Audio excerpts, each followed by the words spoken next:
Hello and welcome into another Red Out podcast. We're going to talk basketball tonight, mostly basketball.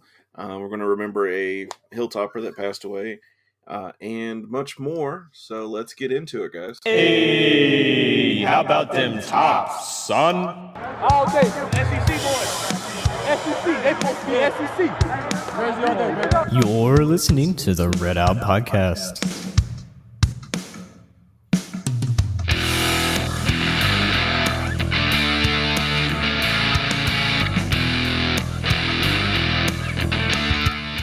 Thank you all so much for joining us tonight. And let's get a little bit of a word from our sponsor on this episode. I am not ashamed to admit in the past, I've needed a therapist. We all need someone, and it's a strong person who can admit it. I talked to my doctor, who referred me to a therapist, and I really didn't have much say as to who the therapist was. But with this episode's sponsor, BetterHelp, you do. You can filter out who you would like to talk to, age, gender, religion, and more to pair you with the person who works best for you. And if the person isn't exactly who you were wanting, you're not stuck. You can switch counselors. BetterHelp strives to offer affordable, professional, and accessible online therapy. So go to betterhelp.com/redout today to save 10%. By doing this, you not only support us, you can work toward a brighter, healthier you. Thank you to BetterHelp for sponsoring this episode.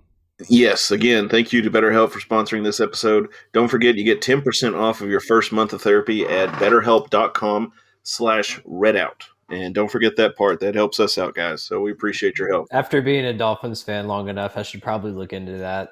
You should. You should. That's all right. The Packers had a bye week, and all we had to do last week was not lose, and we got beat by the Lions. So there's that. Mm-hmm. So I feel your pain. But let's get into our winners and losers this week. I guess the Dolphins always, but no offense. Yeah, especially this past week. I mean, and then firing Flores on top of that. Like, at first, I was really against the decision because the fact that he's turned things around and our defense has looked really good. But hearing of what's kind of caused all of that, like, he did not like Tua at all. And the front office wanted to have Tua. So they kind of butted heads. And, like, I heard supposedly, I don't know if this is true or not, that, like, Flores got really mad at Tua at halftime of the Titans game and basically just, like, went off on him, essentially. So the front office the front office decided maybe we should keep the quarterback and just hope that works out. Because, I mean, Tua has struggled at times. I mean, he missed 5 games this season being injured, which isn't horrible, but he has had some injury issues, and he can't really gun it out much, but it's also because Miami's offensive line is essentially non-existent. So there's not much he could do anyways. But, I mean, I think they were trending in the right direction. I mean, winning 8 of their last 9 games was pretty impressive. Beating the Pats at the end of the season is always nice. I mean, hopefully they can get someone solid to build around, maybe someone that can help Tua develop and also find an offensive line. If they can do those 2 things and also use a lot of the cap space money they have to get some good free agents in, I think they'll be fine. Well, I mean, first off, no coach in the history of ever has ever won a fight in the NFL when they have an issue with their starting quarterback, with the franchise quarterback. That never ends well. Mm-hmm. I mean, Harbaugh, 49ers, when him and Kaepernick didn't get along. Of course, Jimmy McGinty back in the day. Oh, man. He lost it back in The Replacements. That's a movie, but still. But it's based off real life. Mm-hmm. Anytime a coach goes against a starting quarterback, you're going to lose. Especially if the front office put basically everything they have into that quarterback too. Yeah, exactly. And, it never works out. But yeah, hopefully the Dolphins can turn it around, and before Jared's lifetime's up, he'll get to see them win a championship. Maybe Tebow can be the coach. He's a left-handed quarterback. He can show them how it's done, obviously. Tebow. Running on the sidelines and knocking over our waters. Hey, that was just disrespectful on a whole nother level. I was trying to think of my winners and losers. Obviously, the Dolphins. Let me see here. Trying to think of some others real quick. Well, I'll go to yours real quick. Who are your winners and losers? Besides that, Well, I don't know if this counts as anything, but it's really weird. But I'm 99% sure I was stuck beside Bama's football team on 65 yesterday. Because who else? So this is what happened. There was a wreck in Simpson County, southbound 65. It was before exit 6, so you could get off on it and take Franklin. And it was backed up all the way until the state line. And so I take all these country roads to go into work. And I go on 52, for those of you that know where that is, in northern Tennessee, over by Orlinda, right on the state line. Get onto the interstate there, and I see all these big buses. I'm just like, oh, that's unusual. And then I see like a state trooper at the end of it. It's like super weird. But I mean, we merged on the interstate at the same time. So I was next. There was like 8 of the buses all in a row, and I was next to like the third from the last one in the left-hand lane. They were all in the right-hand lane. But I noticed when I passed the state trooper, it was an Alabama state trooper, and I'm just like, wait a second. So we have 8 buses going south on 65 from Indianapolis, presumably, going south with Alabama State Patrol in the beginning and end of their little procession thing. I'm just like, I wonder who that could be. yeah, I know, right? Yeah, but it was so funny. I mean, I may have been so close to Nick Saban, and I couldn't have just like screamed at him. I guess it's under 8 hours, so I mean, I guess they could have drove. Yeah, I mean, I kind of figured they'd have flown them, but maybe. But it could have been the marching band. Thinking about it, but it could have been the band. It could have been the students. I don't know. Would they have like a state police escort though? I wouldn't think so. I mean, I think the players would be the only ones that would be escorted like that. Yeah, see, that's what I was thinking. I mean, I don't think the marching band would get like state police going from Indiana all the way down to Alabama. You may be right, because Western's rule was anything under 8 hours. Yeah. In or around 8 hours, they would drive. So hang on, let me maybe see. Maybe Saban got mad and was like, "We're not flying back. We're going to get a bus. Y'all can just stuff it out." Honestly, that sounds like Saban, though. Tell me that. Oh my gosh. Well, definitely... I mean, okay, so national championship game obviously was played. Was that Monday night? It was Monday, yeah. So this was Tuesday. I started watching that game at the third quarter. Unbeknownst to me, my wife goes to bed, and I was like, "Oh man, the championship game's on." Completely just oblivious, forgot about it. Yeah, it's 7 hours and 52 minutes if you go on I-65. So, turn on the game. The only thing they had done to that point was field goals. So I actually started at a good time to watch that game. Mm-hmm. And I actually turned off the game right before it ended because I was convinced they were going to go into overtime, and I'm like, I'm not staying up this late to watch this game. But it was a really good game. Did you see the crazy call? I mean, I was able to watch the middle of the fourth quarter till the end. So did you see the pass fumble? Interference? The fumble. Oh, I didn't see the fumble. I saw the pass interference towards the end of the game. So Georgia's quarterback goes scrambling out to the right. He's got a defensive player right on his heels. He goes to throw it away. And as he throws it, it bounces, and a defensive back picks it up and steps out of bounds. Literally, the dude's toe is along the line. He is that close to being out of bounds.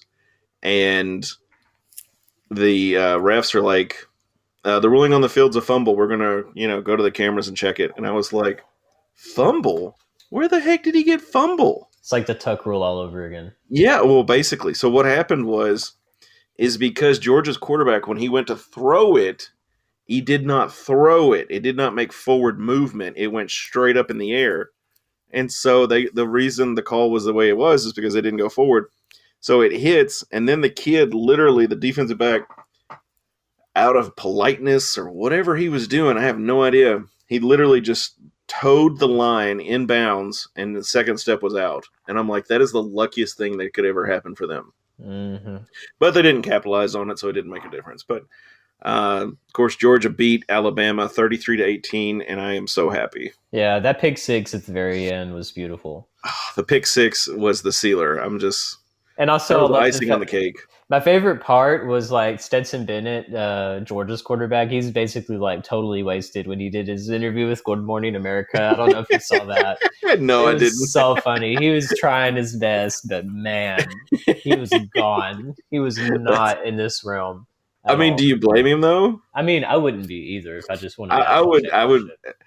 I would probably be in the same shape as he was. So, Yeah. um, But what yeah, I was still that? think that is crazy though. I mean, it is less than 8 hours from Tuscaloosa to Indianapolis, so it could have been them. I don't know who else it would have been as far as everything else lining up that way. It had to be someone with the University of Alabama. I just don't know for sure if it was the football team or not. It just cracks me up, but that I you're was gonna stuck like make beside him pull them. over.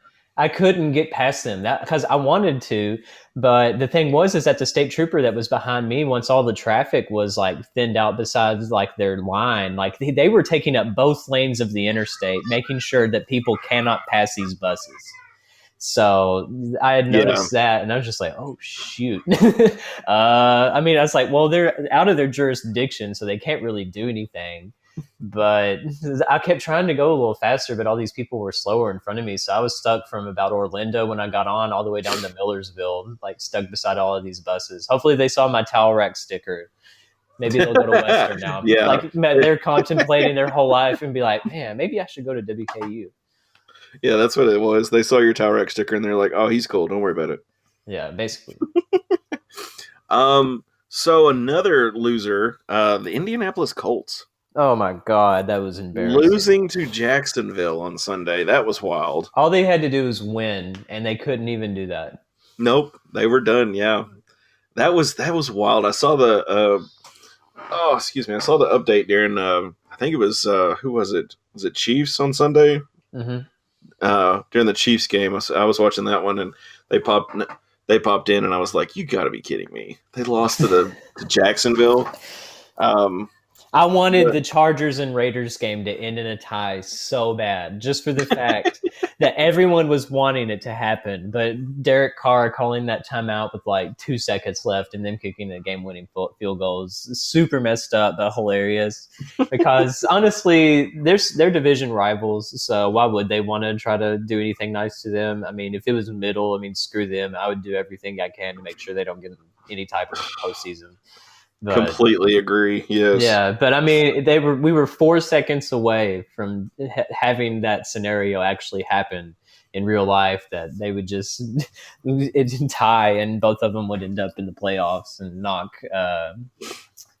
who was it out? Somebody out. I can't remember. Oh, the Steelers. Yeah. Yes. Did you see Wait. where Ben Roethlisberger basically said straight up that they have no chance against the Chiefs? Like, that man is already in retirement mode. He's like, I think if we were ranked out of all of the 14 teams in the playoff, we would be number 14. You know what? That is like the saddest thing I've heard. But at least he's honest. I mean, you never know. You don't want to hear that. I mean, can you imagine the coaches? They're like, "Oh my god, can we get him off the mic?" I know. So some of the teams that fired their coaches, the Broncos let go of Vic Fangio. Yeah, that's right. Okay, good. I got that one. That's luck. Good job. The Giants fired Joe Judge. By the way, greatest name for a coach, Judge. They did 2 QB sneaks for no reason. And like, I don't know if you saw that, but it was ridiculous. And also, did you see where the Chargers pulled a Mike Sanford and went for it on 4th down on their own 20-yard line and didn't convert it against the Raiders? Oh my god. Yeah, they made I think they were 6 of 7 on 4th down in that game. Like, they did not punt the ball at all, which is a miracle. But the one that they didn't convert is pretty embarrassing.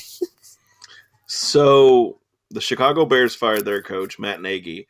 And this article I'm kind of skimming through real quick has they're theorizing that Jim Harbaugh could slide into Chicago. I've seen where he's probably not going to leave, so I doubt I it. wouldn't. Okay, now here's the thing. Here's my thought process. The NCAA, college football, is a coaching sport. The players come and go. Yeah, I mean, that happens, whatever. But the NFL is a player sport. obviously he's already been there and done that, and he's seen that's not really where I want to be. You know, his brother's doing fairly successful at the Ravens. So, the Dolphins fired Brian Flores. It R.I.P. is rumored that let me see here, Mike Sanford's going to take over the job. So Yeah, there's that. with Urban Meyer as his offensive coordinator. Yeah, there you go. Jacksonville Jaguars fired Urban Meyer on December 16th. So I That knew was that had so been a bad. ways out. That is a very weird situation. Yeah, I mean, he was wilding out while he was down there too. Yeah, and I mean, like I'd never heard anything like that when he was at Ohio State or any of those. So I don't know if this is like his last hurrah or if he just kind of got in the. Honestly, with the way that the Jaguars imploded this fast under him, I doubt he coaches again. Yeah. But then Go again, ahead. some team in Kentucky took a chance on Bobby Petrino after all of that mess happened. So who knows? That you know what? That would be the most funniest thing ever if Bobby P. hypothetically if Coach Helton left and we got Urban Meyer. Oh my god! No, I remember. I don't know where you were, but I remember when Petrino was hired. I Like do this, too. this is almost like a 9/11-esque moment because I remember exactly where I was at and what I was doing. Like I was just minding my own business. This is when I was a student. This was like my sophomore year, and it was a cold December day or something like that. It was in the winter, towards the end of the semester, I think. And I was sitting in my same spot where I'd always drink my coffee and maybe do some studying before classes in FAC, the Fine Arts Center. I basically lived there on the third floor, and like I see an ESPN notification that says like Western Kentucky to hire Bobby Petrino, and I'm just like, are you kidding me? Yeah. Because I mean, I knew what had just happened with Taggart and everything. I'm just like, well, I mean, I'm used to it. But I didn't think that we would go for Petrino, especially with all the stuff that happened in Arkansas too. I mean, just that picture of him in the neck brace and all bloodied up in that All-State Sugar Bowl interview or whatever it was, as one of the most infamous images in college sports history. And, you know what's funny is I talked to somebody else, not even talking about like what happened as far as Petrino's concerned at Arkansas, but his motorcycle wreck. Yeah. And it's like, that's really convenient that the girl riding on the back of his bike had no scrapes or scratches on her.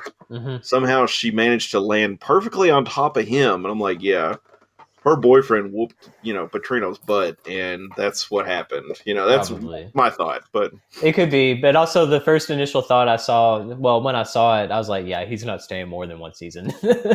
I think everybody knew he was going to leave after one. I was like, please make his buyout super expensive, please. Yes. I mean, the frustrating thing for me, and I mean, not as far as him coming to Western and doing all that, because I think everybody knew what was going to happen. But when he went to Louisville and then it started tanking and everybody was leaving and everything, he just quit doing his job. Basically. And now he's the coach at Missouri State. Yep. And Nelson Fishback, he used to be one of the quarterbacks on the Western's depth chart. He played a little bit. He's one of the offense coordinators or QB Ryan Beard used to coach for him too, but I don't know if he's still there. He used to play at Western too. Mm-hmm. I'm not sure. Yeah, but one of these days, I'm going to deep dive into the Petrino era of Western. I want to know more. Well, then you need to have a nice conversation with Matt because McKay knows a lot. But you want to talk about how Western has that regional kind of label. Mm-hmm. Missouri State used to be known as Southwest Missouri State in beautiful Springfield, Missouri. I was there in 2006 when we played them. It's sad. I remember that game so well because we had a receiver who dislocated his elbow on a punt return, and he was one of our more star players. Funny aside here, he's actually in Hollywood doing TV shows now. Oh, are you talking about Gavin? Nope, Curtis Hamilton. Curtis Hamilton, okay. So Curtis Hamilton, he was he was one of our better receivers, and ended up was on a punt return, dislocates his elbow, and that was the first time I had to help someone get dressed after an injury. That's why I remember that, because of the awkwardness. Yeah, I'm sure that was fun. It was like, oh god. All right, okay, I'll help you pull your shorts up. Okay, I got this side. Yeah. But anyway, the Vikings fired Mike Zimmer. The Raiders. Okay, of course. Gruden. That was in October. Rick Bisaccia took over as interim head coach when John Gruden resigned on October 11th. Of course, I don't know if they're going to end up keeping him or what the deal is, but honestly, they should. He's done a really solid job since Gruden left, and they were able to get into the playoffs and everything. So, my problem is not necessarily with Oakland in general, but with certain NFL teams. They have issues with owners who think they're GMs. Mm-hmm. And my thing is if I'm an owner of a football team, I'm just going to write checks. And get people in the right position to make decisions. Like I'm going to want the best of the best in there to do their job. And, if they don't do that, then they're gone, and we're going to get somebody in there that'll do it. Yeah. But anyway, we've been talking about NFL way too long. You didn't send me a script. I'm fine just talking about coaches and random stuff all day. Well, I figure we're just going to be into basketball most of the time anyway. Basketball? What is basketball? Yeah, I know, right? Middle of January. Nothing exciting to talk about except all the snow we got last week. That was wild. Yes. We got about 7 to 8 inches up here where I'm at. How much did you all get? About 5 or 6. Oh, okay. I got to test out my 4-wheel drive on my Jeep. It was wonderful. There you go. Hey, you got to get that 4-wheel drive out, man. That's the key right there.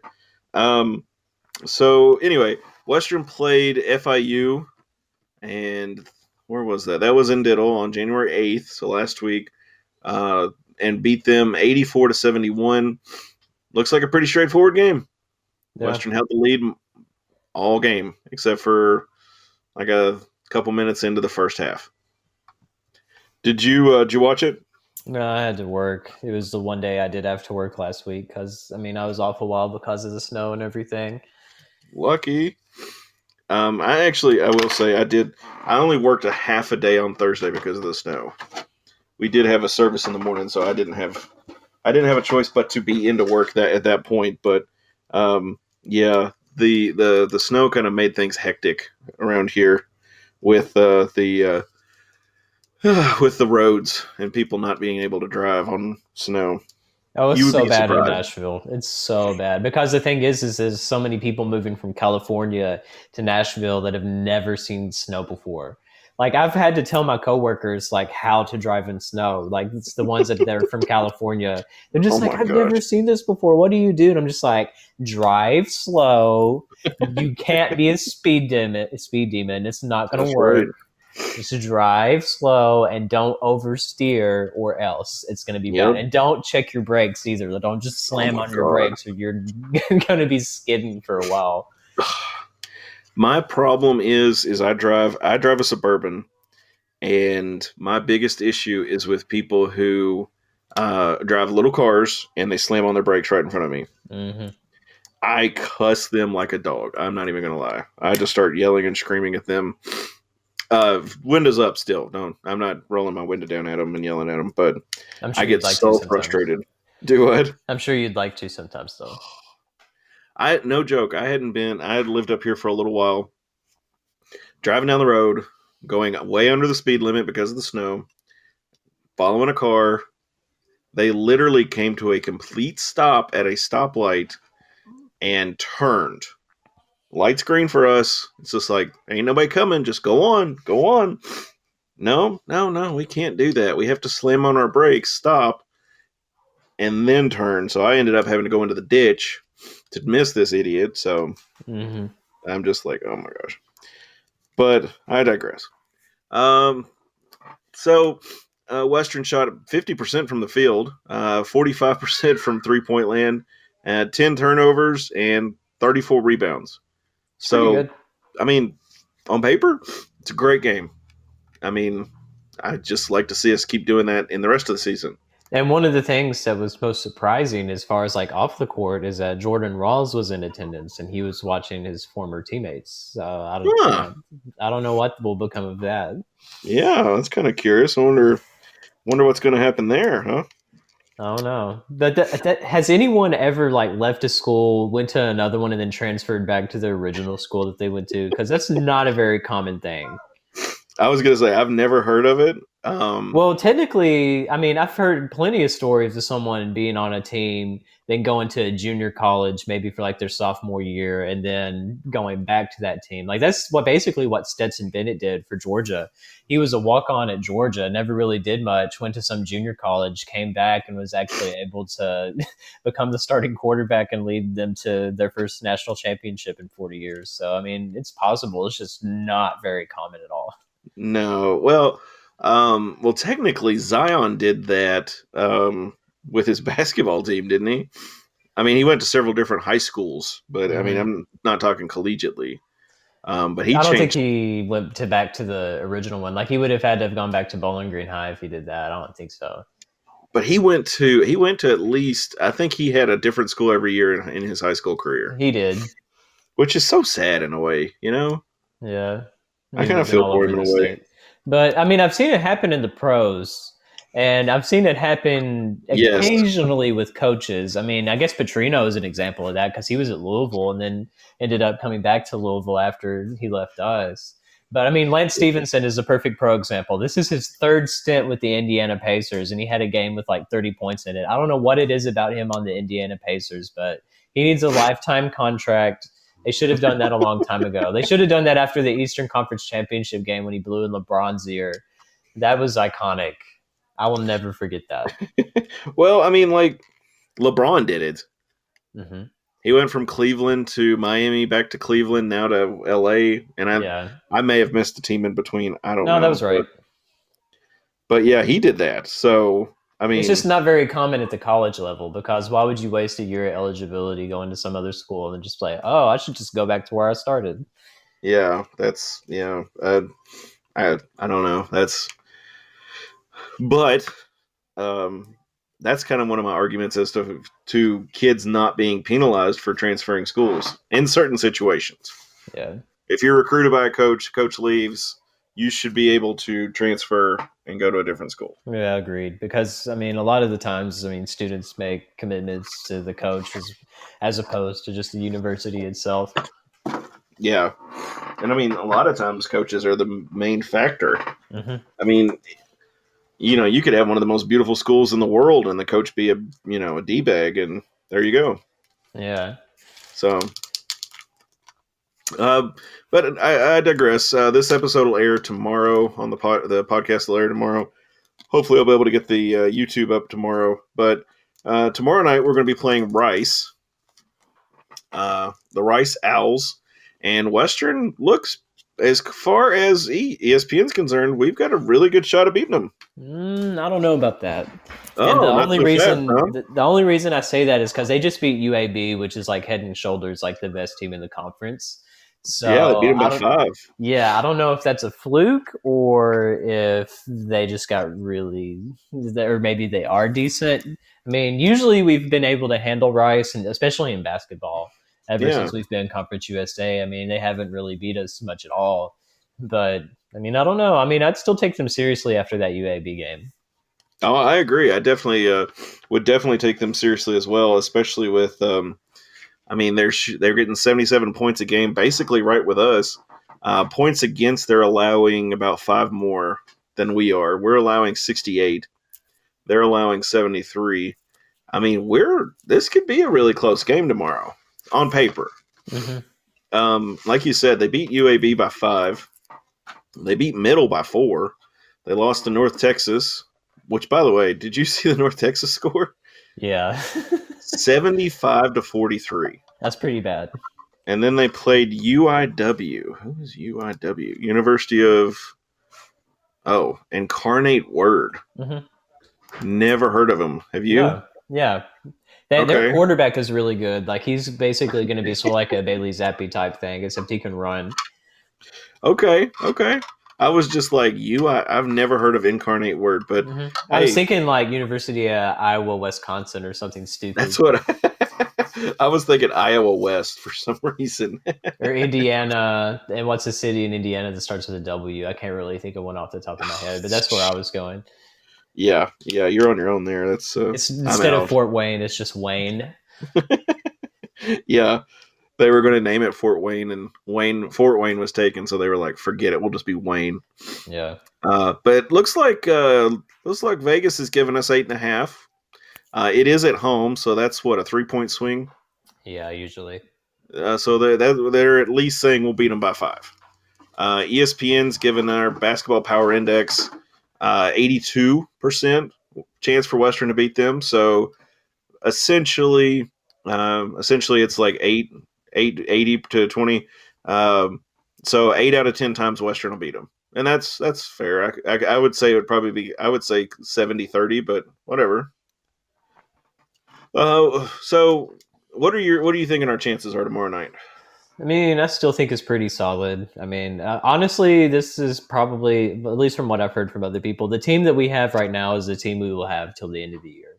I don't see Williams getting cleared this season because I've heard that it's all Cincinnati's fault, that they're not signing off on any of his stuff at all. It's not really the NCAA's fault, but which is stupid. It's like what happened with Kenny Cooper, except they're even more petty about it because they really wanted to keep him for another year. And then, of course, like him kind of going pro for a minute and then deciding not to. Like, because there's a lot of layers to Keith Williams' eligibility. But see, I think that's a bunch of bull, too. It is. I mean, like, I don't know if he'll technically get to redshirt this year or not, or what exactly that would be like. I mean, he could be like a 6-year player, so like what Justice is. I don't know how long. I think he was supposed to be like a grad transfer or something like that. But I mean, he still hasn't been signed off on it yet, which sucks because they really could have used him on this team. But I mean, that's how it's been with Stansbury since he's been here. I mean, it has always been like, oh, well, if so-and-so was eligible, then this team would have been so much better. But how many times have we heard that now? Yep. I mean, it's almost a reoccurring factor, and that's another annoying. I mean, I'm not agreeing with Matt 100%, but that's annoyance 2.0 for me with Stans because, it's always, well, we're so-and-so's not eligible. But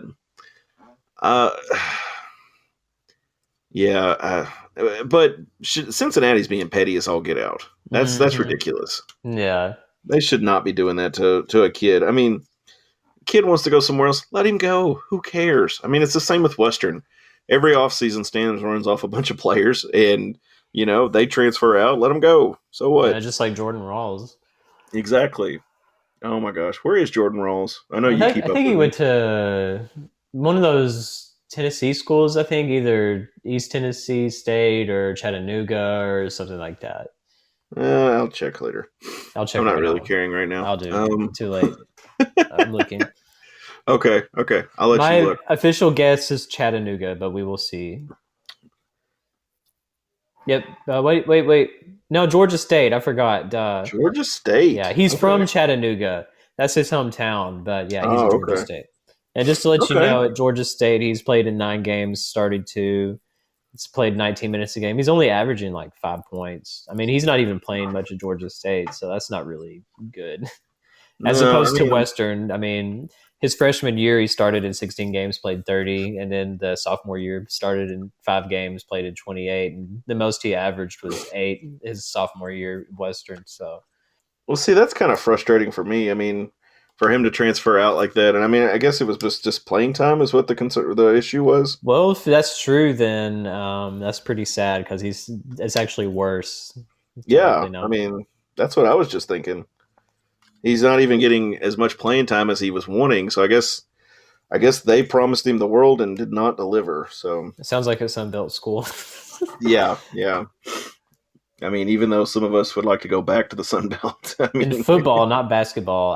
I mean, Yeah. see, this was another thing too that I was reminded of thanks to my wonderful Facebook memories as well as Twitter. Was the 10th anniversary of the Louisiana Lafayette game in Diddle, where they had 6 men on the court for the last 20 seconds of the game and ended up scoring and winning in overtime. I Which is did see your so Facebook dumb. post. I did see your So post about dumb. that. The fact that That's actually happened and no one said anything just shows like how important basketball is in the Sun Belt. Like as much as we had Conference USA officials, I remember not Conference USA, but I remember Sun Belt officials, and they were still pretty freaking bad. Yes. Well, I mean, Sunbelt officials are basically high school officials that just got pulled in. Honestly, and even all the way back to the OVC days. I mean, my dad was telling me about how we were playing Eastern for a conference title, I think. And like Eastern, like they did something where they were shooting at the buzzer and like the time expired, and the refs actually put like 3 extra seconds or something after the buzzer had went off, like after they reviewed it, and they ended up scoring and winning because of it. And that was partly what led to us leaving the OVC, was the horrible officiating. I just think we're cursed, honestly. I mean, we can't even get a call in our own building, so I don't know. Western has never been able to get a call. Never. That's just how it is. That's just how it is. It's so annoying too. It is, but that's I've Western. seen like just like who in Kentucky, we didn't get a single call go our way at all that whole game, and there Yeah. were some where it definitely could have gone our way. But of course, it's Rupp Arena, so but of course you would think we would maybe get a little bit of home cooking. I mean, we deserve Nope. a little bit, but no, we don't. Deserves a funny word because it never happens. It doesn't. But no, Western is not going to get a call. That's just matter of fact. Even when I was at Western, almost 20 years ago now, God. which makes me feel so old. Oh, man. I know, right? Even that long ago, like we never got calls, even at home, and it wasn't even just like, oh, we're not going to get this call. Like I remember the guys even that played at Western were like, well, we never get calls. They're like, we've never gotten calls since we've been here, and it's like, what? The only calls I've ever seen go in our favor that were horrendous was when we played Chattanooga in football, not this season, but the year before. That whole debacle at the end of the game. Like they should have won that game. Chattanooga should have, but thankfully we did have that go in our favor. And I'm good with them not getting that one. No offense, but at the same time, I remember the Old Dominion game at the Houch a few years ago with the whole all the penalties at the end of that. Oh my god! Yes, I couldn't even put like an entire encyclopedia's worth of horrible calls that Western has gotten just since I've been a fan. It's insane. Yes. Like I wish we could have refs that favor us as much as the Louisiana Tech refs favored Kenneth Lofton when we played them a few weeks ago. That was so horrible. It's so you're not wrong. I understand how they won like 20 something home games in a row when they they get that kind of officiating. Yeah, but honestly, like some of those teams that we play, they literally, it feels like, for instance, even in football, like when we play a certain team and we have certain refs from that conference, they favor the team they're with, SEC, ACC, whoever. It seems like they favor that team. Yeah, generally. Say what you want to, but that's completely my belief. It do really be like that. It do be like it. So anyway, we got Western's got Rice tomorrow night. So let's check. Let me see what the next game after Rice is. We got North Texas on the 15th. So that'll be, was that Saturday? Mm-hmm. Yes, that'll be Saturday. So this game looks a lot closer. North Texas is 9-4 overall, 2-1 in conference. The BPI, of course, Las Vegas hadn't weighed in yet, but the BPI is at 65%. So about 7 out of 10 Western should win this game. Jared, what are your thoughts going into the North Texas game? Depends on if we put ourselves in a 17-0 hole again like we did last year. God. Oh my gosh. That is still the worst game. I've seen some atrocious WKU basketball. I remember the NCAA tournament game in front of Obama and the British Prime Minister. that we were down like by 18 points with like 2 minutes left, like the Mississippi Valley State game, and we still somehow came back and won that ugly disaster of a basketball game. But man, that North Texas game last year in the championship was about as bad as I can remember, because we started off in a 17-0 hole, came back, had a position to win, and still couldn't do it. The fact that we were able to come back was insane. Like, North Texas was trying to give us the game, but yet, I mean, we couldn't score at all. Like, Charles Bassey, it was like one of the worst games he had. Carson Williams was like non-existent. He missed like 2 easy buckets right under the darn basket. Man. Like, if I ever just like need to like self-inflict pain, I'll just rewatch that game from last year, because that would do it. Hey, there are some games that come across the Hilltopper Vault or whatever whenever I'm watching YouTube, and I'll be like, nope, I'm not watching that.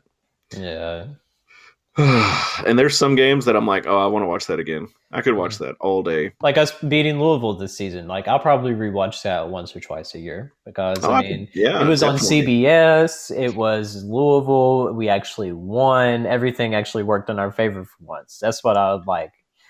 Not whatever we did against North Texas. If we go, I swear to God, Devin, if we go to another conference title game and we lose, I am starting to protest outside of Diddle Arena. I will pin it to the top of the WKU basketball group, and I will make it like required to go to this event, or else I'm kicking you out. You are out of the group if you do not come. I don't care who gets offended. Todd, Caboni, all of them combined. I don't care. I cannot have this happen for like the 4th season in a row, however many it's been. I can't take this anymore. That's funny. I would rather lose in the first round of the Conference USA tournament than make it to the championship game and lose again. Honestly, I'm kind of with you, because there is so much that, you're kind of built up when you get to that conference championship game. You're like, we can do this. We could beat that team of the deaf, dumb, and blind over there, but no, we cannot. I'm like a WKU really, basketball really nihilist at this point. Like, as soon as if we were to go back to the conference title game, I'll just be like, oh, okay, wait to see how we blow this one this year.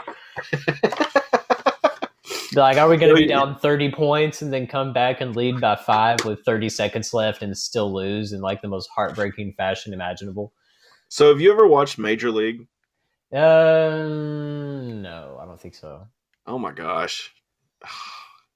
Okay, so first off, your homework this week, Jared. And for those of you young listeners who don't know what this is, there's a movie called Major League. Back in the day, it's got Charlie Sheen. Oh, yeah, I've heard of it. I don't think I've seen it. You got to watch it, dude. Because, and the funny thing is I can't remember if it's the first one or the second one, but Randy Quaid is in it, and he is the nihilist fan.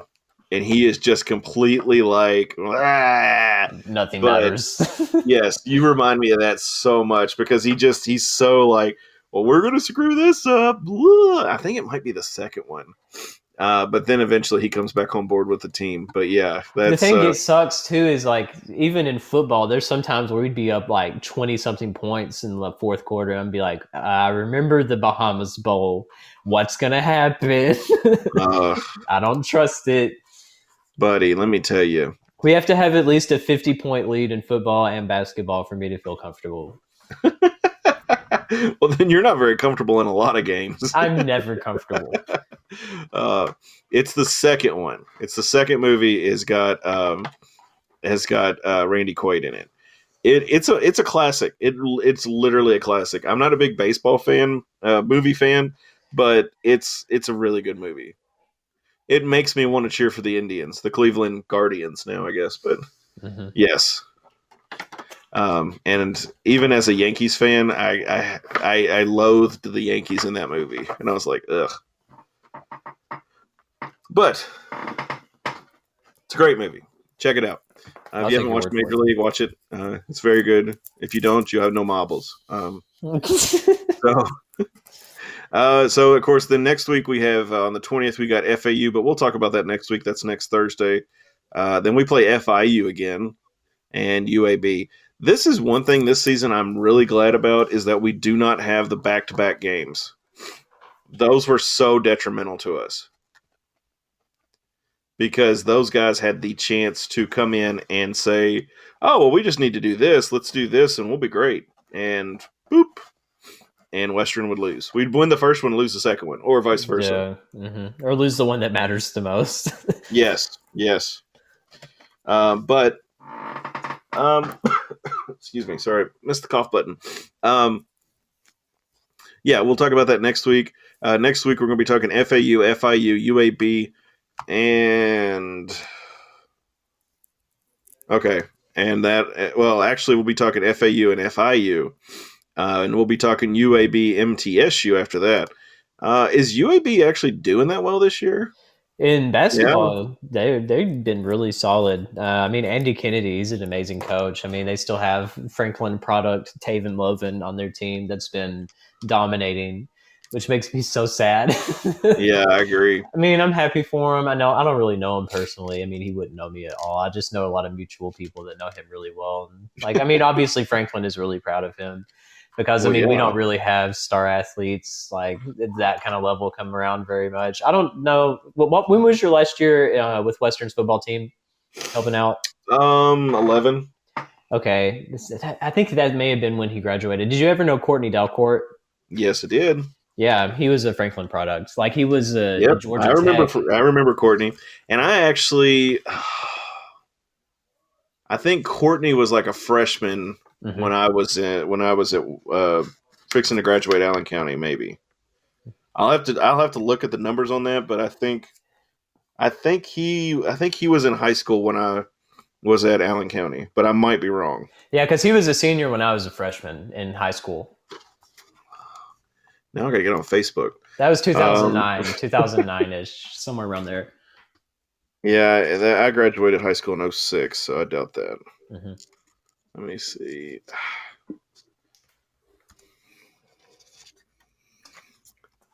Now I gotta look this up. Dang.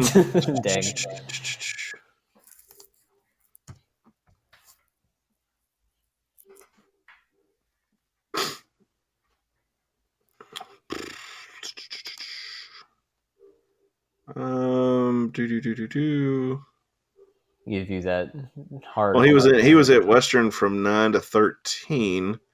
He doesn't have his high school stuff on here though, so I don't know. Yeah, so okay.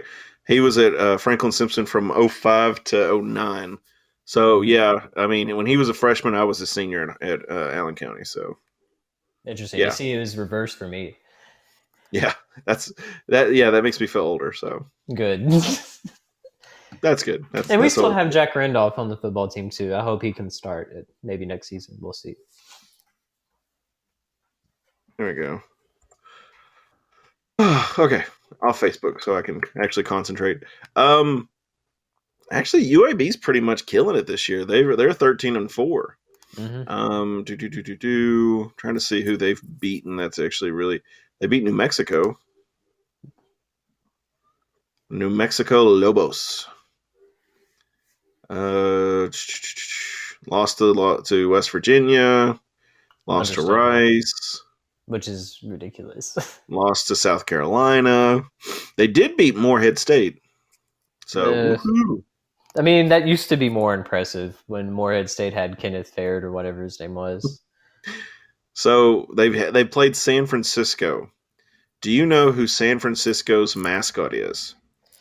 San Francisco. If you didn't ask me, I'd be able to tell you. They're not the Dons. I don't think they're the Dons. They are the Dons. They are the Dons. Okay, yeah. Because that's where Bill Russell went to school. Like, he helped them win a national championship in basketball at San Francisco. So, yeah. I was going to say, dude, how do you know that? That is so random. Listen, it's because, here's a plug, I've been to the NCAA Hall of Champions in Indianapolis and have looked at all of the NCAA records for everything.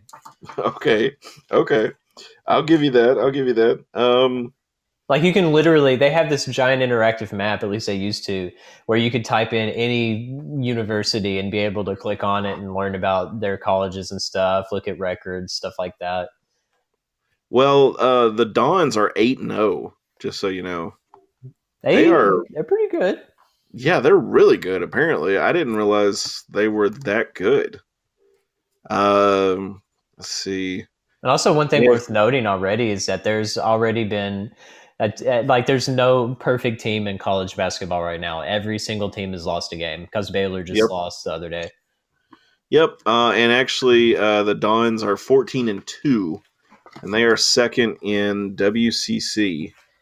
West Coast Conference. I think There that's you the go. same as Gonzaga, so that could be an interesting conference game when that comes They around. are with Gonzaga, BYU, St. Mary's, St. Mary.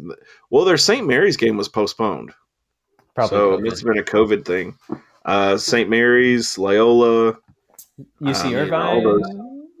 UC Maybe? Irvine. Let me No, I don't see. think so. No, No, I think they have no. maybe one of those other weird California schools like Santa Barbara or something. Maybe Santa Clara. Santa Clara. That's right. Good job, man. You're batting 1,000 on random conferences and mascots tonight. You mean you haven't spent time watching the WCC conference? What's wrong with you, Devin? Come on. I don't want to stay up all night. Come on.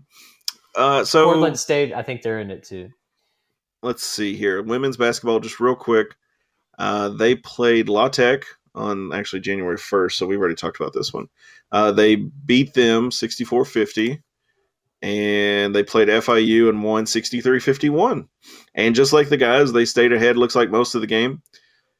Looks like Miss Meredith was leading the Tops, 21, 9 of 13 from the field. And they've got Rice tomorrow night, 8 p.m. at Rice. And then they've got North Texas on Saturday at North Texas. And then they will be home to play FAU and FIU next week. And then just real quickly, I did an article the other day remembering a former Hilltopper, Jessie Quinn. He was a really great guy. I actually got to speak to one of his former coaches, TJ Wiest. So if you haven't read that article, definitely go check that out. Coach Wiest was I think he was offensive coordinator or co-offensive coordinator at Western. I'd have to look at the article to see particulars, but he was the wide receivers coach.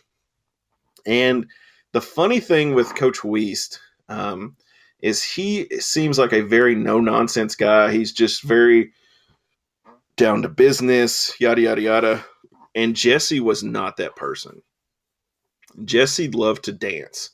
Jessie loved to laugh. Jessie loved to joke and cut up and do. And Coach Wiest was kind of like the opposite.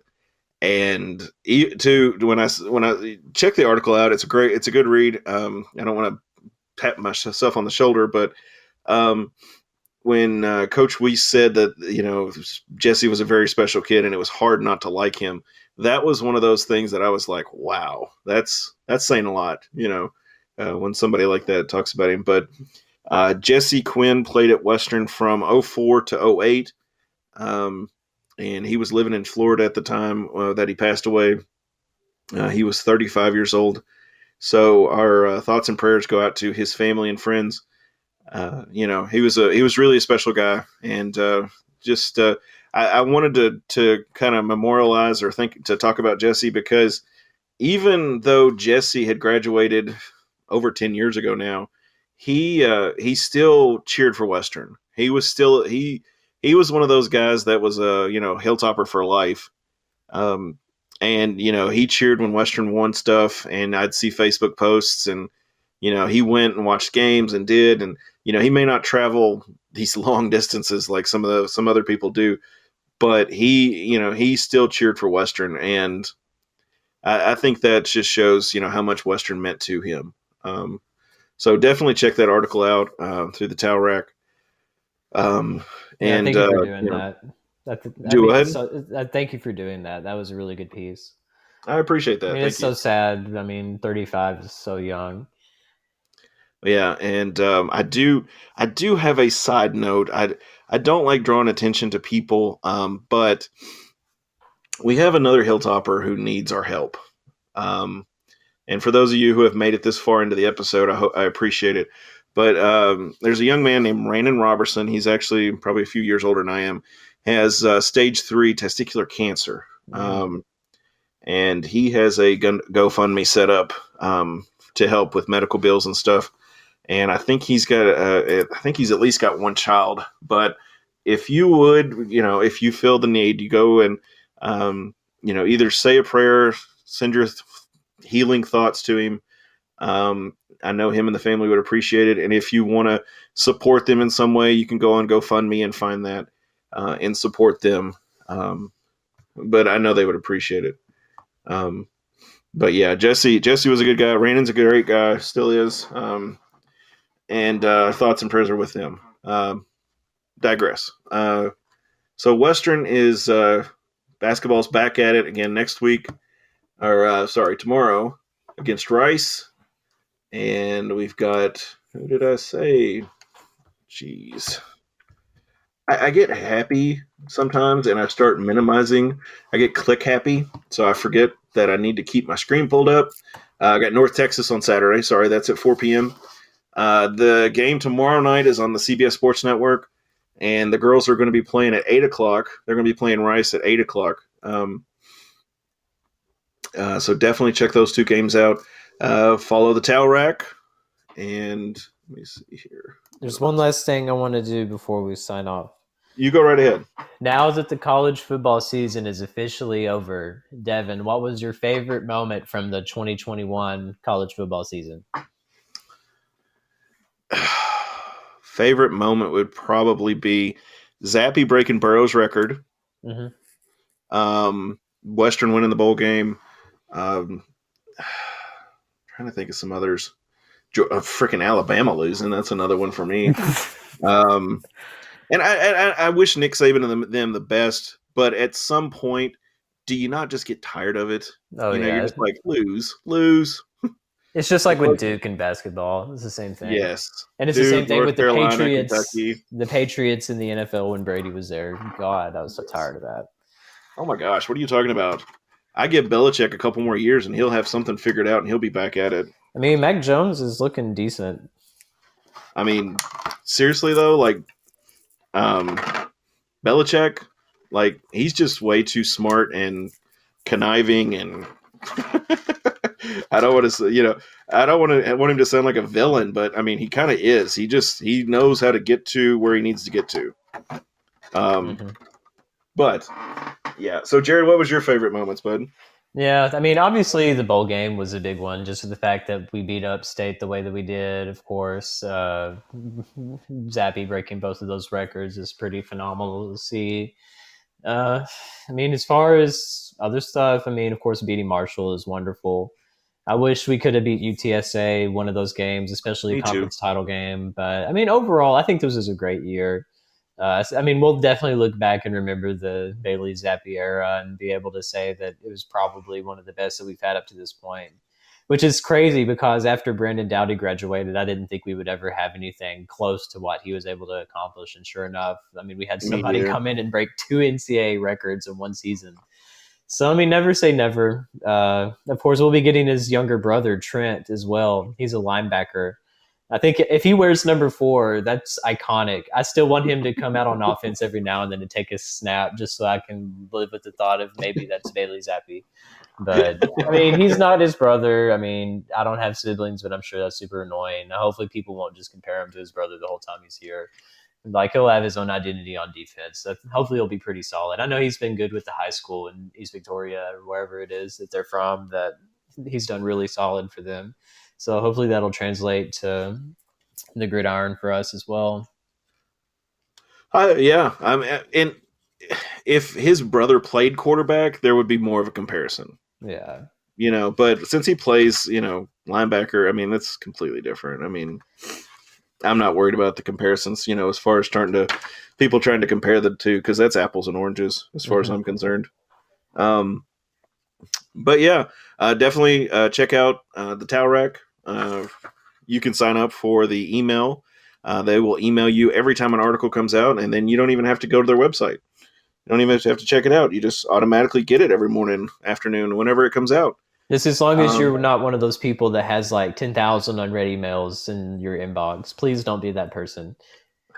If you are that person, I don't. Why'd you have to call me out like that? Devin, you're supposed to check the emails. That's the whole point. Oh my gosh! Not even kidding though. Like on my phone, I've got it says over 1,000. Oh my That's something I'm gonna have to do tonight, bro. man. I mean, the thing is that 99% of it is going to be junk.